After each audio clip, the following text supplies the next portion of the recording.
ಓಂ ಶಾಂತಿ. ಇಂದಿನ ದಿನಾಂಕ 7/6/2025. ಪ್ರಾರ್ಥ ಮುರುಳಿ ಬಾಪ್ ತಾದ ಮಧುಬನ. ಮಧುರ ಮಕ್ಕಳೇ, ನೀವೀಗ ಪೂಜಾರಿಗಳಿಂದ ಪೂಜ್ಯರಾಗುತ್ತಿದ್ದೀರಿ. ಪೂಜ್ಯ ತಂದೆಯು ನಿಮ್ಮನ್ನು ತನ್ನ ಸಮಾನ ಪೂಜ್ಯರನ್ನಾಗಿ ಮಾಡಲು ಬಂದಿದ್ದಾರೆ. ಪ್ರಶ್ನೆ: ನೀವು ಮಕ್ಕಳಲ್ಲಿ ಯಾವ ದೃಢ ವಿಶ್ವಾಸವಿದೆ? ಉತ್ತರ: ನಿಮಗೆ ದೃಢ ವಿಶ್ವಾಸವಿದೆ. ನಾವು ಜೀವಿಸಿದಂತೆಯೇ ತಂದೆಯಿಂದ ಪೂರ್ಣ ಆಸ್ತಿಯನ್ನು ತೆಗೆದುಕೊಳ್ಳುತ್ತೇವೆ. ತಂದೆಯ ನೆನಪಿನಲ್ಲಿ ಈ ಹಳೆಯ ಶರೀರವನ್ನು ಬಿಟ್ಟು ತಂದೆಯ ಜೊತೆ ಹೋಗುತ್ತೇವೆ. ತಂದೆಯು ನಮಗೆ ಮನೆಯ ಸಹಜ ಮಾರ್ಗವನ್ನು ತಿಳಿಸುತ್ತಿದ್ದಾರೆ. ಗೀತೆ. ಓಂ ನಮಃ ಶಿವಾಯ. ಓಂ ಶಾಂತಿ. ಅನೇಕ ಮನುಷ್ಯರು ಓಂ ಶಾಂತಿ ಎಂದು ಹೇಳುತ್ತಾರೆ. ಮಕ್ಕಳು ಸಹ ಹೇಳುತ್ತೀರಿ. ಒಳಗಿರುವ ಆತ್ಮವು ಓಂ ಶಾಂತಿ ಎಂದು ಹೇಳುತ್ತದೆ. ಆದರೆ ಆತ್ಮರು ತನ್ನನ್ನಾಗಲಿ ತಂದೆಯನ್ನಾಗಲಿ ಯಥಾರ್ಥವಾಗಿ ಯಾರೂ ತಿಳಿದುಕೊಂಡಿಲ್ಲ. ಬಲೆ ಕೂಗುತ್ತಾರೆ, ಆದರೆ ತಂದೆಯು ತಿಳಿಸುತ್ತಾರೆ. ನಾನು ಯಾರಾಗಿದ್ದೇನೆ, ಹೇಗಿದ್ದೇನೆಯೋ ಹಾಗೆಯೇ ಯಥಾರ್ಥವಾಗಿ ತಿಳಿದುಕೊಂಡಿರಲಿಲ್ಲ. ನಾನು ಯಾರು, ಎಲ್ಲಿಂದ ಬಂದಿದ್ದೇನೆ ಎಂಬುದನ್ನು ನೀವು ಸಹ ತನ್ನ ಬಗ್ಗೆ ತಾವೇ ತಿಳಿದುಕೊಂಡಿಲ್ಲ. ಆತ್ಮವು ಪುರುಷನಲ್ಲವೇ ಮಗನಾಗಿದೆ. ಪರಮಾತ್ಮನು ತಂದೆಯಾಗಿದ್ದಾರೆ. ಅಂದ ಮೇಲೆ ಆತ್ಮಗಳೆಲ್ಲರೂ ಪರಸ್ಪರ ಸಹೋದರರಾದರು. ಮತ್ತೆ ಶರೀರದಲ್ಲಿ ಬರುವ ಕಾರಣ ಕೆಲವರಿಗೆ ಸ್ತ್ರೀ, ಕೆಲವರಿಗೆ ಪುರುಷನೆಂದು ಹೇಳುತ್ತಾರೆ. ಆದರೆ ಯಥಾರ್ಥವಾಗಿ ಆತ್ಮವೆಂದರೇನು ಎಂದು ಯಾವುದೇ ಮನುಷ್ಯ ಮಾತ್ರರಿಗೂ ಗೊತ್ತಿಲ್ಲ. ಈಗ ನೀವು ಮಕ್ಕಳಿಗೆ ಈ ಜ್ಞಾನವು ಸಿಗುತ್ತದೆ. ಇದನ್ನು ನೀವು ಜೊತೆಯಲ್ಲಿ ತೆಗೆದುಕೊಂಡು ಹೋಗುತ್ತೀರಿ. ಅಲ್ಲಿ ಈ ಜ್ಞಾನವಿರುತ್ತದೆ. ನಾವು ಆತ್ಮ ಈ ಹಳೆಯ ಶರೀರವನ್ನು ಬಿಟ್ಟು ಬೇರೆ ಪಡೆಯುತ್ತೇವೆ. ಆತ್ಮದ ಪರಿಚಯವನ್ನು ಜೊತೆಯಲ್ಲಿ ತೆಗೆದುಕೊಂಡು ಹೋಗುತ್ತದೆ. ಮೊದಲು ಆತ್ಮನನ್ನು ತಿಳಿದುಕೊಂಡಿರಲಿಲ್ಲ. ನಾವು ಯಾವಾಗಿನಿಂದ ಪಾತ್ರವನ್ನು ಅಭಿನಯಿಸುತ್ತಾ ಬಂದಿದ್ದೇವೆ ಎಂಬುದೇನನ್ನು ತಿಳಿದುಕೊಂಡಿರಲಿಲ್ಲ. ಇಲ್ಲಿಯವರೆಗೂ ಕೆಲವರು ತಮ್ಮನ್ನು ಪೂರ್ಣ ರೀತಿಯಲ್ಲಿ ಅರ್ಥ ಮಾಡಿಕೊಂಡಿಲ್ಲ. ದೊಡ್ಡ ರೂಪದಿಂದ ತಿಳಿದುಕೊಂಡಿದ್ದಾರೆ ಮತ್ತು ದೊಡ್ಡ ಲಿಂಗ ರೂಪವನ್ನೇ ನೆನಪು ಮಾಡುತ್ತಾರೆ. ನಾನಾತ್ಮನು ಬಿಂದುವಾಗಿದ್ದೇನೆ, ತಂದೆಯು ಬಿಂದುವಾಗಿದ್ದಾರೆ. ಈ ರೂಪದಲ್ಲಿ ನೆನಪು ಮಾಡುವವರು ಬಹಳ ವಿರಳ. ಬುದ್ಧಿಯು ನಂಬರ್ ವಾರ್ ಇದೆಯಲ್ಲವೇ? ಕೆಲವರಂತೂ ಚೆನ್ನಾಗಿ ಅರಿತುಕೊಂಡು ಅನ್ಯರಿಗೂ ತಿಳಿಸತೊಡಗುತ್ತಾರೆ. ತಮ್ಮನ್ನು ಆತ್ಮನೆಂದು ತಿಳಿದು ತಂದೆಯನ್ನು ನೆನಪು ಮಾಡಬೇಕಾಗಿದೆ ಎಂದು ನೀವು ತಿಳಿಸುತ್ತೀರಿ. ಅವರೇ ಪತಿತ ಪಾವನರಾಗಿದ್ದಾರೆ. ಮೊದಲು ಮನುಷ್ಯರಿಗೆ ಆತ್ಮನ ಪರಿಚಯವೇ ಇಲ್ಲ. ಆದ್ದರಿಂದ ಅದನ್ನು ತಿಳಿಸಬೇಕಾಗುತ್ತದೆ. ತಮ್ಮನ್ನು ಯಾವಾಗ ಆತ್ಮನಿಶ್ಚಯ ಮಾಡಿಕೊಳ್ಳುವರೋ ಆಗ ತಂದೆಯನ್ನು ಅರಿತುಕೊಳ್ಳುವರು. ಆತ್ಮವನ್ನೇ ತಿಳಿದುಕೊಂಡಿಲ್ಲ. ಆದ್ದರಿಂದ ತಂದೆಯನ್ನು ಪೂರ್ಣ ರೀತಿಯಲ್ಲಿ ತಿಳಿದುಕೊಳ್ಳಲು ಸಾಧ್ಯವಿಲ್ಲ. ಮಕ್ಕಳಿಗೆ ತಿಳಿದಿದೆ, ನಾವಾತ್ಮರು ಬಿಂದುವಾಗಿದ್ದೇವೆ. ಇಷ್ಟು ಚಿಕ್ಕದಾದ ಆತ್ಮದಲ್ಲಿ 84 ಜನ್ಮಗಳ ಪಾತ್ರವಿದೆ. ಇದನ್ನು ಸಹ ನೀವು ತಿಳಿಸಬೇಕು. ಇಲ್ಲವೆಂದರೆ ಕೇವಲ ಜ್ಞಾನವು ಬಹಳ ಚೆನ್ನಾಗಿದೆ. ಭಗವಂತನೊಂದಿಗೆ ಮಿಲನ ಮಾಡುವ ಮಾರ್ಗವನ್ನು ಬಹಳ ಚೆನ್ನಾಗಿ ತಿಳಿಸುತ್ತಾರೆ. ಮಾರ್ಗವನ್ನು ಎಂದಷ್ಟೇ ಹೇಳುತ್ತಾರೆ. ಆದರೆ ನಾನು ಯಾರು, ತಂದೆಯು ಯಾರು ಎಂಬುದನ್ನು ತಿಳಿದುಕೊಂಡಿಲ್ಲ. ಕೇವಲ ಚೆನ್ನಾಗಿದೆ ಚೆನ್ನಾಗಿದೆ ಎಂದು ಹೇಳಿಬಿಡುತ್ತಾರೆ. ಇವರು ನಾಸ್ತಿಕರನ್ನಾಗಿ ಮಾಡಿಬಿಡುತ್ತಾರೆ ಎಂದೂ ಸಹ ಕೆಲವರು ಹೇಳುತ್ತಾರೆ. ಆದರೆ ನಿಮಗೆ ಅರ್ಥವಾಗಿದೆ, ಜ್ಞಾನದ ತಿಳುವಳಿಕೆಯು ಯಾರಲ್ಲಿಯೂ ಇಲ್ಲ. ನೀವು ತಿಳಿಸುತ್ತೀರಿ, ನಾವೀಗ ಪೂಜ್ಯರಾಗುತ್ತಿದ್ದೇವೆ. ನಾವು ಯಾರದೇ ಪೂಜೆಯನ್ನು ಮಾಡುವುದಿಲ್ಲ. ಏಕೆಂದರೆ ಸರ್ವಶ್ರೇಷ್ಠ ಯಾರು ಎಲ್ಲರ ಪೂಜ್ಯರಾಗಿದ್ದಾರೆಯೋ ನಾವು ಅವರ ಸಂತಾನರಾಗಿದ್ದೇವೆ. ಅವರು ಪೂಜ್ಯ ಪಿತಾಶ್ರೀ ಆಗಿದ್ದಾರೆ. ಈಗ ನೀವು ಮಕ್ಕಳು ತಿಳಿದುಕೊಂಡಿದ್ದೀರಿ. ಆ ತಂದೆಯು ನಮ್ಮನ್ನು ತನ್ನವರನ್ನಾಗಿ ಮಾಡಿಕೊಂಡು ಓದಿಸುತ್ತಿದ್ದಾರೆ. ಎಲ್ಲರಿಗಿಂತ ಸರ್ವಶ್ರೇಷ್ಠ ಪೂಜ್ಯರು ಅವರೊಬ್ಬರೇ ಆಗಿದ್ದಾರೆ. ಅವರನ್ನು ಬಿಟ್ಟು ಮತ್ಯಾರು ಪೂಜ್ಯರನ್ನಾಗಿ ಮಾಡಲು ಸಾಧ್ಯವಿಲ್ಲ. ಪೂಜಾರಿಗಳು ಅನ್ಯರನ್ನು ಪೂಜಾರಿಗಳನ್ನಾಗಿಯೇ ಮಾಡುತ್ತಾರಲ್ಲವೇ? ಪ್ರಪಂಚದಲ್ಲಿ ಎಲ್ಲರೂ ಪೂಜಾರಿಗಳಾಗಿದ್ದಾರೆ. ಈಗ ನಿಮಗೆ ಪೂಜ್ಯರು ಸಿಕ್ಕಿದ್ದಾರೆ. ಅವರು ನಿಮ್ಮನ್ನು ತಮ್ಮ ಸಮಾನ ಮಾಡುತ್ತಿದ್ದಾರೆ.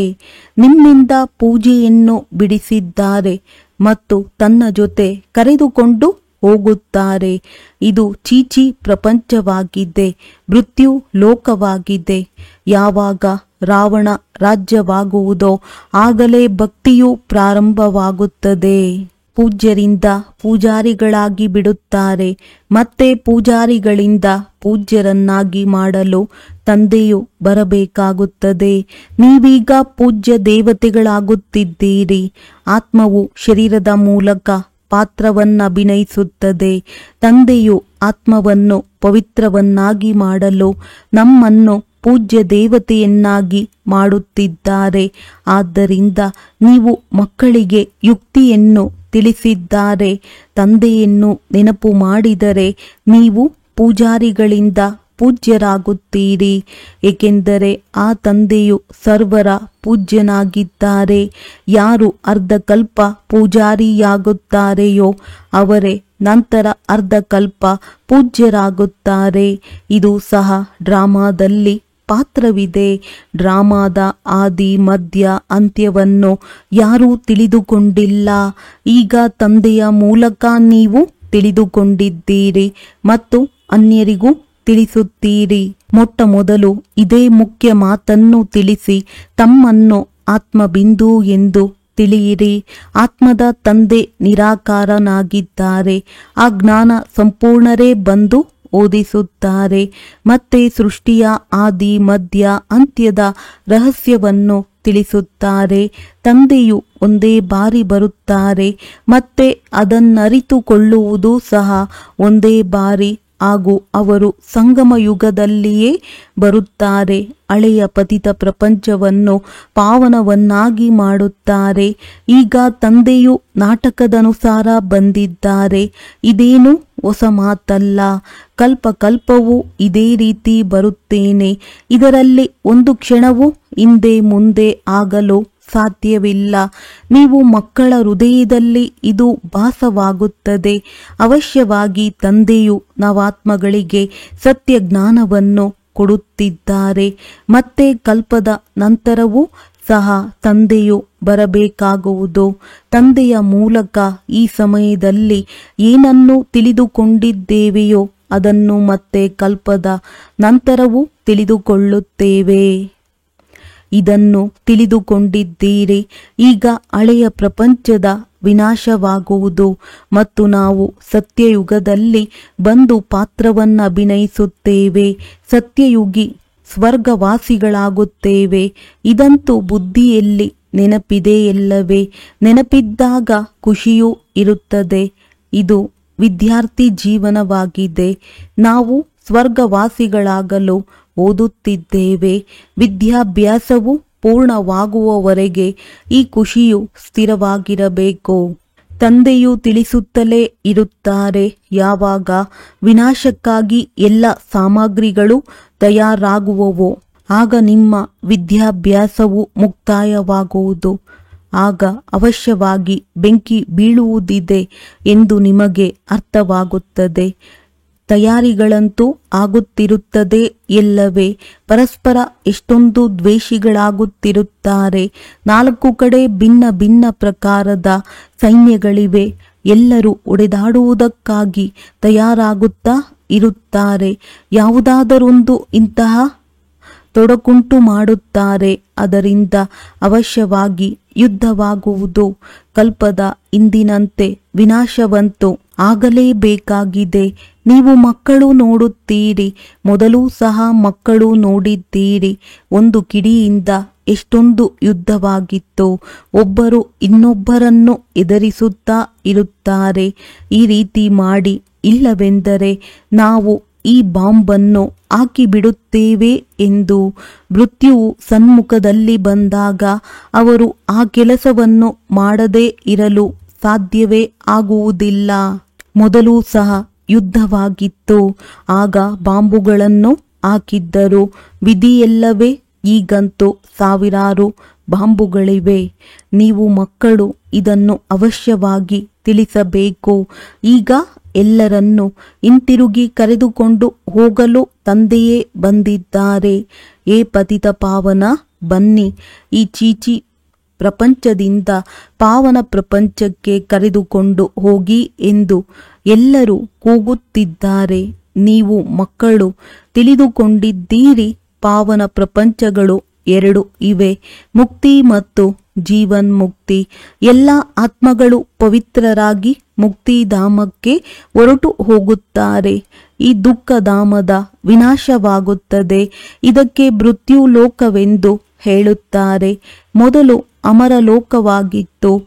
ಚಕ್ರವನ್ನು ಸುತ್ತುತ್ತಾ ಹೇಗೆ ಮೃತ್ಯು ಲೋಕದಲ್ಲಿ ಬಂದಿದ್ದೇವೆ, ಮತ್ತೆ ಅಮರಲೋಕದ ಸ್ಥಾಪನೆಯಾಗುತ್ತದೆ. ಅಲ್ಲಿ ಯಾವುದೇ ಅಕಾಲ ಮೃತ್ಯುವಿಲ್ಲ. ಆದ್ದರಿಂದ ಅದಕ್ಕೆ ಅಮರಲೋಕವೆಂದು ಹೇಳಲಾಗುತ್ತದೆ. ಶಾಸ್ತ್ರಗಳಲ್ಲಿಯೂ ಈ ಅಕ್ಷರವಿದೆ, ಆದರೆ ಯಥಾರ್ಥ ರೀತಿಯಿಂದ ಯಾರೂ ತಿಳಿದುಕೊಂಡಿಲ್ಲ. ಇದನ್ನು ಸಹ ನೀವೇ ತಿಳಿದುಕೊಂಡಿದ್ದೀರಿ. ತಂದೆಯು ಬಂದಿದ್ದಾರೆಂದರೆ ಮೃತ್ಯು ಲೋಕದ ವಿನಾಶವು ಖಂಡಿತ ಆಗಲೇಬೇಕಾಗಿದೆ. ಇದು 100% ನಿಶ್ಚಿತವಾಗಿದೆ. ತಂದೆಯು ತಿಳಿಸುತ್ತಿದ್ದಾರೆ, ತಮ್ಮ ಆತ್ಮವನ್ನು ಯೋಗ ಬಲದಿಂದ ಪವಿತ್ರ ಮಾಡಿಕೊಳ್ಳಿ. ನನ್ನನ್ನು ನೆನಪು ಮಾಡಿದರೆ ವಿಕರ್ಮ ವಿನಾಶವಾಗುವುದು. ಆದರೆ ಇದನ್ನು ಸಹ ಮಕ್ಕಳು ನೆನಪು ಮಾಡುವುದಿಲ್ಲ. ತಂದೆಯಿಂದ ಆಸ್ತಿ ಅಥವಾ ರಾಜ್ಯಭಾಗ್ಯವನ್ನು ಪಡೆಯುವುದರಲ್ಲಿ ಪರಿಶ್ರಮ ಇದೆಯಲ್ಲವೇ? ಸಾಧ್ಯವಾದಷ್ಟು ನೆನಪಿನಲ್ಲಿರಬೇಕಾಗಿದೆ. ತಮ್ಮನ್ನು ನೋಡಿಕೊಳ್ಳಿ. ಎಷ್ಟು ಸಮಯ ನೆನಪಿನಲ್ಲಿರುತ್ತೇವೆ ಮತ್ತು ಎಷ್ಟು ಜನರಿಗೆ ನೆನಪು ತರಿಸುತ್ತೇನೆ. ಮನ್ಮನಾಭವ ಇದಕ್ಕೆ ಮಂತ್ರವೆಂದು ಹೇಳಲಾಗುವುದಿಲ್ಲ. ಇದು ತಂದೆಯ ನೆನಪಾಗಿದೆ. ದೇಹಾಭಿಮಾನವನ್ನು ಬಿಡಬೇಕಾಗಿದೆ. ನೀವಾತ್ಮರಾಗಿದ್ದೀರಿ. ಇದು ನಿಮ್ಮ ರಥವಾಗಿದೆ. ಶರೀರ, ಇದರಿಂದ ನೀವು ಎಷ್ಟೊಂದು ಕೆಲಸ ಮಾಡುತ್ತೀರಿ. ಸತ್ಯಯುಗದಲ್ಲಿ ನೀವು ದೇವಿ ದೇವತೆಗಳಾಗಿ ಹೇಗೆ ರಾಜ್ಯ ಮಾಡುತ್ತೀರಿ ಎಂಬ ಅನುಭವವನ್ನು ನೀವು ಮಾಡುತ್ತೀರಿ. ಆ ಸಮಯದಲ್ಲಿ ನೀವು ಸಂಪೂರ್ಣ ಆತ್ಮಾಭಿಮಾನಿಗಳಾಗಿರುತ್ತೀರಿ. ಈ ಶರೀರಕ್ಕೆ ವಯಸ್ಸಾಗಿದೆ. ಆದ್ದರಿಂದ ಇದನ್ನು ಬಿಟ್ಟು ಹೊಸದನ್ನು ತೆಗೆದುಕೊಳ್ಳುತ್ತೇನೆ ಎಂದು ಆತ್ಮವು ಹೇಳುತ್ತದೆ. ದುಃಖದ ಮಾತೇ ಇರುವುದಿಲ್ಲ. ಇಲ್ಲಂತೂ ಶರೀರವು ಬಿಟ್ಟು ಹೋಗಬಾರದೆಂದು ವೈದ್ಯರು ಔಷಧಿಗಳನ್ನು ಕೊಟ್ಟು ಎಷ್ಟು ಪರಿಶ್ರಮ ಪಡುತ್ತಾರೆ. ಮಕ್ಕಳಿಗೆ ಕಾಯಿಲೆ ಇತ್ಯಾದಿಗಳಲ್ಲಿಯೂ ಹಳೆಯ ಶರೀರದಿಂದ ಎಂದೂ ಬೇಸರ ಉಂಟಾಗಬಾರದು. ಏಕೆಂದರೆ ನಿಮಗೆ ಅರ್ಥವಾಗಿದೆ, ಈ ಶರೀರದಲ್ಲಿದ್ದಂತೆಯೇ ತಂದೆಯಿಂದ ಆಸ್ತಿಯನ್ನು ತೆಗೆದುಕೊಳ್ಳಬೇಕಾಗಿದೆ. ಶಿವ ತಂದೆಯ ನೆನಪಿನಿಂದಲೇ ಪವಿತ್ರರಾಗಿ ಬಿಡುತ್ತೀರಿ. ಇದು ಪರಿಶ್ರಮವಾಗಿದೆ. ಆದರೆ ಮೊದಲು ಆತ್ಮವನ್ನರಿಯಬೇಕಾಗಿದೆ. ಮುಖ್ಯವಾಗಿ ನಿಮ್ಮದ್ದು ನೆನಪಿನ ಯಾತ್ರೆಯಾಗಿದೆ. ನೆನಪಿನಲ್ಲಿರುತ್ತಾ ಇರುತ್ತಾ ನಾವು ಮೂಲವತನಕ್ಕೆ ಹೊರಟು ಹೋಗುತ್ತೇವೆ. ನಾವು ಅಲ್ಲಿನ ನಿವಾಸಿಗಳಾಗಿದ್ದೇವೆ. ಅದೇ ನಮ್ಮ ಶಾಂತಿಧಾಮವಾಗಿದೆ. ಶಾಂತಿಧಾಮ, ಸುಖಧಾಮವನ್ನು ನಾವೇ ತಿಳಿದುಕೊಂಡಿದ್ದೇವೆ ಮತ್ತು ನೆನಪು ಮಾಡುತ್ತೇವೆ. ಮತ್ಯಾರಿಗೂ ತಿಳಿದಿಲ್ಲ. ಯಾರು ಕಲ್ಪದ ಹಿಂದೆ ತಂದೆಯಿಂದ ಆಸ್ತಿಯನ್ನು ಪಡೆದಿದ್ದರೋ ಅವರೇ ಪಡೆಯುತ್ತಾರೆ. ಮುಖ್ಯವಾದದ್ದು ನೆನಪಿನ ಯಾತ್ರೆ. ಭಕ್ತಿ ಮಾರ್ಗದ ಯಾತ್ರೆಗಳೆಲ್ಲವೂ ಈಗ ಸಮಾಪ್ತಿಯಾಗಲಿದೆ. ಭಕ್ತಿ ಮಾರ್ಗವೇ ಸಮಾಪ್ತಿಯಾಗುವುದು. ಭಕ್ತಿ ಮಾರ್ಗವೆಂದರೇನು? ಜ್ಞಾನವಿದ್ದಾಗಲೇ ಇದು ಅರ್ಥವಾಗುತ್ತದೆ. ಭಕ್ತಿಯಿಂದಲೇ ಭಗವಂತನು ಸಿಗುತ್ತಾರೆಂದು ಹೇಳುತ್ತಾರೆ. ಭಕ್ತಿಯ ಫಲವಾಗಿ ಏನನ್ನು ಕೊಡುತ್ತಾರೆ ಎಂಬುದನ್ನು ತಿಳಿದಿಲ್ಲ. ಈಗ ನೀವು ತಿಳಿದುಕೊಂಡಿದ್ದೀರಿ. ತಂದೆಯು ಮಕ್ಕಳಿಗೆ ಅವಶ್ಯವಾಗಿ ಸ್ವರ್ಗದ ರಾಜಧಾನಿಯ ಆಸ್ತಿಯನ್ನೇ ಕೊಡುತ್ತಾರೆ. ಎಲ್ಲರಿಗೂ ಆಸ್ತಿಯು ಸಿಕ್ಕಿತು. ಯಥಾ ರಾಜ ರಾಣಿ ತಥಾ ಪ್ರಜಾ, ಎಲ್ಲರೂ ಸ್ವರ್ಗವಾಸಿಯಾಗಿದ್ದರು. ತಂದೆಯು ತಿಳಿಸುತ್ತಾರೆ, 5000 ವರ್ಷಗಳ ಮೊದಲು ಸಹ ನಿಮ್ಮನ್ನು ಸ್ವರ್ಗವಾಸಿಗಳನ್ನಾಗಿ ಮಾಡಿದ್ದೆನು. ಈಗ ಪುನಃ ಮಾಡುತ್ತೇನೆ. ನಂತರ ನೀವು ಇದೇ ರೀತಿ 84 ಜನ್ಮಗಳನ್ನು ತೆಗೆದುಕೊಳ್ಳುತ್ತೀರಿ. ಇದು ಬುದ್ಧಿಯಲ್ಲಿ ನೆನಪಿರಬೇಕು, ಮರೆಯಬಾರದು.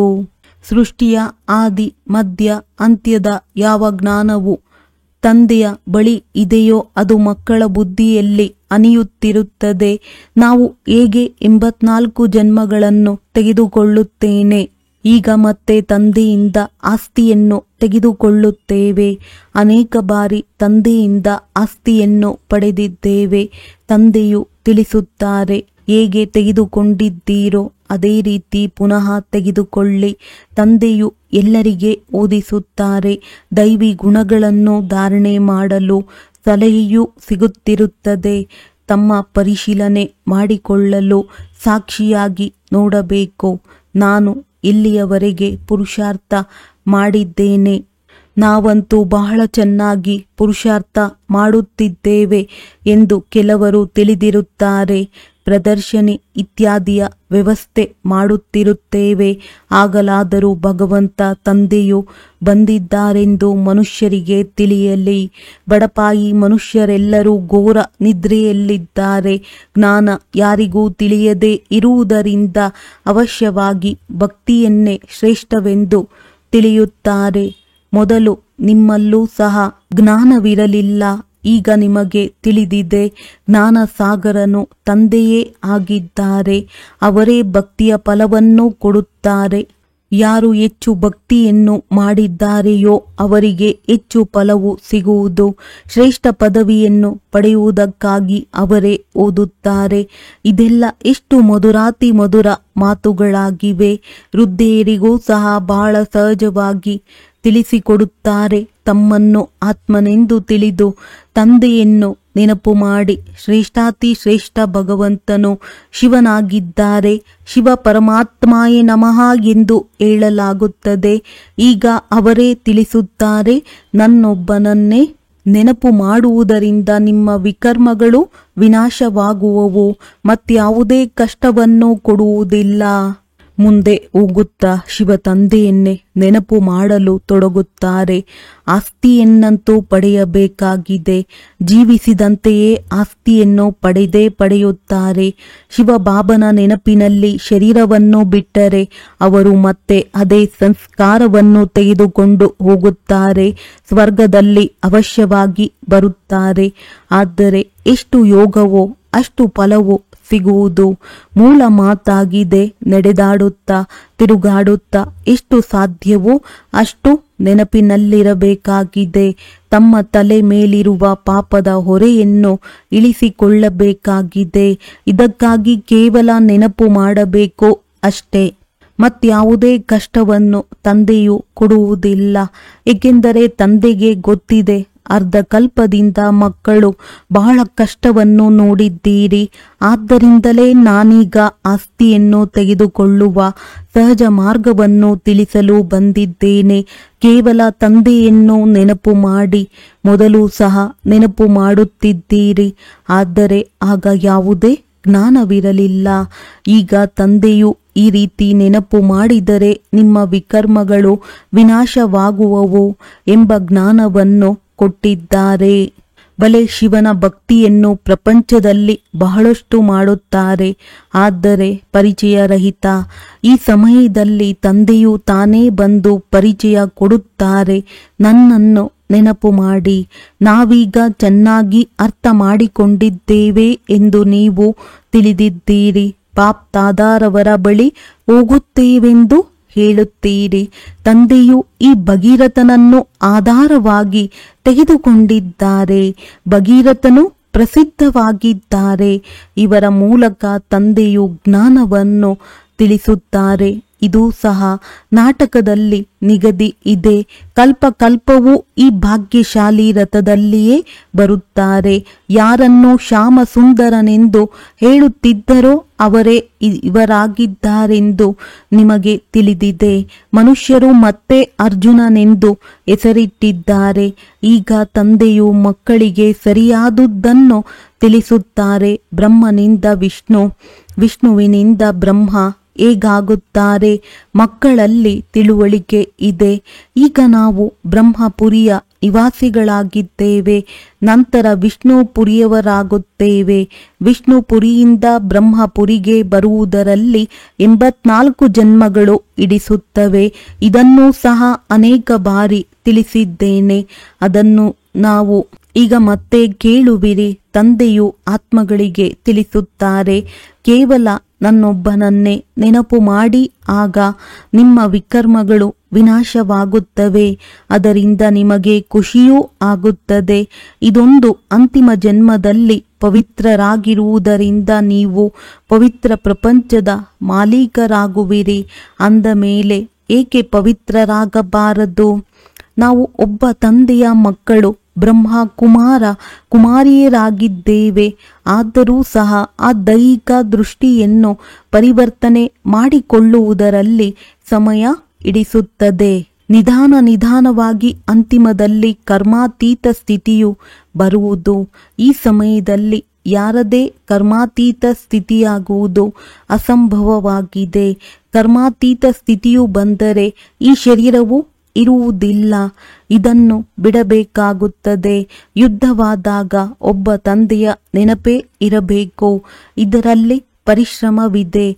ಒಳ್ಳೆಯದು. ಮಧುರಾತಿ ಮಧುರ ಅಗಲಿ ಹೋಗಿ ಮರಳಿ ಸಿಕ್ಕಿರುವಂತಹ ಮಕ್ಕಳಿಗೆ ಮಾತ್ಪಿತಾ ಬಾಪ್ ತಾದಾರವರ ನೆನಪು, ಪ್ರೀತಿ ಹಾಗೂ ನಮಸ್ತೆ. ಆತ್ಮೀಯ ಮಕ್ಕಳಿಗೆ ಆತ್ಮೀಯ ತಂದೆಯ ನಮಸ್ತೆ. ಧಾರಣೆಗಾಗಿ ಮುಖ್ಯ ಸಾರ: ಸಾಕ್ಷಿಯಾಗಿ ತಮ್ಮನ್ನು ನೋಡಿಕೊಳ್ಳಬೇಕು. ನಾನು ಎಷ್ಟು ಪುರುಷಾರ್ಥ ಮಾಡುತ್ತೇನೆ. ನಡೆಯುತ್ತಾ, ತಿರುಗಾಡುತ್ತಾ, ಕರ್ಮ ಮಾಡುತ್ತಾ ಎಷ್ಟು ಸಮಯ ತಂದೆಯ ನೆನಪಿನಲ್ಲಿರುತ್ತೇನೆ. ಈ ಶರೀರದೊಂದಿಗೆ ಎಂದು ಬೇಸರವಾಗಬಾರದು. ಈ ಶರೀರದಲ್ಲಿಯೇ ಜೀವಿಸಿದ್ದು ತಂದೆಯಿಂದ ಆಸ್ತಿಯನ್ನು ಪಡೆಯಬೇಕಾಗಿದೆ. ಸ್ವರ್ಗವಾಸಿಗಳಾಗಲು ಈ ಜೀವನದಲ್ಲಿ ಪೂರ್ಣ ವಿದ್ಯಾಭ್ಯಾಸ ಮಾಡಬೇಕಾಗಿದೆ. ವರದಾನ: ತ್ರಿಕಾಲದರ್ಶಿ ಮತ್ತು ಸಾಕ್ಷಿ ದೃಷ್ಟಿ ಆಗಿ ಪ್ರತಿಯೊಂದು ಕರ್ಮ ಮಾಡುತ್ತಾ ಬಂಧನ ಮುಕ್ತ ಸ್ಥಿತಿಯ ಅನುಭವದ ಮುಖಾಂತರ ದುಷ್ಟಾಂತ ರೂಪಭವ. ಒಂದು ವೇಳೆ ತ್ರಿಕಾಲದರ್ಶಿಯ ಸ್ಟೇಜ್ ಮೇಲೆ ಸ್ಥಿತರಾಗಿದ್ದು ಕರ್ಮದ ಆದಿ ಮಧ್ಯ ಅಂತ್ಯವನ್ನು ತಿಳಿದುಕೊಂಡು ಕರ್ಮ ಮಾಡಿದ್ದೇ ಆದರೆ ಯಾವುದೇ ಕರ್ಮ ವಿಕರ್ಮ ಆಗಲು ಸಾಧ್ಯವಿಲ್ಲ. ಸದಾ ಸುಕರ್ಮವಾಗುತ್ತದೆ. ಹಾಗೆಯೇ ಸಾಕ್ಷಿ ದೃಷ್ಟ ಆಗಿ ಕರ್ಮ ಮಾಡುವುದರಿಂದ ಯಾವುದೇ ಕರ್ಮದ ಬಂಧನದಲ್ಲಿ ಕರ್ಮ ಬಂಧನಿ ಆತ್ಮ ಆಗುವುದಿಲ್ಲ. ಕರ್ಮದ ಫಲ ಶ್ರೇಷ್ಠವಾಗಿರುವ ಕಾರಣ ಸಂಬಂಧದಲ್ಲಿ ಬರುವಿರಿ, ಬಂಧನದಲ್ಲಿ ಬರುವುದಿಲ್ಲ. ಕರ್ಮ ಮಾಡುತ್ತಾ ಭಿನ್ನ ಹಾಗೂ ಪ್ರಿಯ, ನ್ಯಾರ ಮತ್ತು ಪ್ಯಾರ ಆಗಿದ್ದಾಗ ಅನೇಕ ಆತ್ಮರುಗಳ ಎದುರು ದುಷ್ಟಾಂತ ರೂಪ ಅರ್ಥಾತ್ ಉದಾಹರಣೆಯಾಗಿ ಬಿಡುವಿರಿ. ಸ್ಲೋಗನ್: ಯಾರು ಮನಸ್ಸಿನಿಂದ ಸದಾ ಸಂತುಷ್ಟರಾಗಿರುತ್ತಾರೆ ಅವರೇ ಡಬಲ್ ಲೈಟ್ ಆಗಿರುತ್ತಾರೆ. ಅವ್ಯಕ್ತ ಸೂಚನೆಗಳು: ಆತ್ಮಿಕ ಸ್ಥಿತಿಯಲ್ಲಿರುವಂತಹ ಅಭ್ಯಾಸ ಮಾಡಿ ಅಂತರ್ಮುಖಿಯಾಗಿರಿ. ಯಾವುದೇ ಸಮರ್ಥ ಸಂಕಲ್ಪ ಆತ್ಮಿಕ ಶಕ್ತಿ ಅರ್ಥಾತ್ ಎನರ್ಜಿ ಜಮಾ ಮಾಡುತ್ತದೆ, ಸಮಯವನ್ನು ಸಫಲ ಮಾಡುತ್ತದೆ. ವ್ಯರ್ಥ ಸಂಕಲ್ಪ ಸಮಯ ಹಾಗೂ ಶಕ್ತಿಯನ್ನು ಸಮಾಪ್ತಿ ಮಾಡುತ್ತದೆ. ಆದ್ದರಿಂದ ಈಗ ವ್ಯರ್ಥ ಸಂಕಲ್ಪಗಳ ರಚನೆ ಸಮಾಪ್ತಿ ಮಾಡಿ. ಈ ರಚನೆಯೇ ಆತ್ಮರಚಯಿತನನ್ನು ತೊಂದರೆ ಮಾಡುವಂಥದ್ದಾಗಿದೆ. ಆದ್ದರಿಂದ ಸದಾ ಇದೇ ನಶೆಯಲ್ಲಿರಿ. ನಾನು ಆತ್ಮ ಮಾಸ್ಟರ್ ಸರ್ವಶಕ್ತಿವಂತನಾಗಿದ್ದೇನೆ, ಸಮರ್ಥ ಆತ್ಮನಾಗಿದ್ದೇನೆ. ಆಗ ಎಂದೂ ಸಹ ತೊಂದರೆಯಲ್ಲಿ ಬರುವುದಿಲ್ಲ. ಅನೇಕರ ತೊಂದರೆಗಳನ್ನು ಸಮಾಪ್ತಿ ಮಾಡುವವರಾಗುವಿರಿ. ಒಳ್ಳೆಯದು. ಓಂ ಶಾಂತಿ.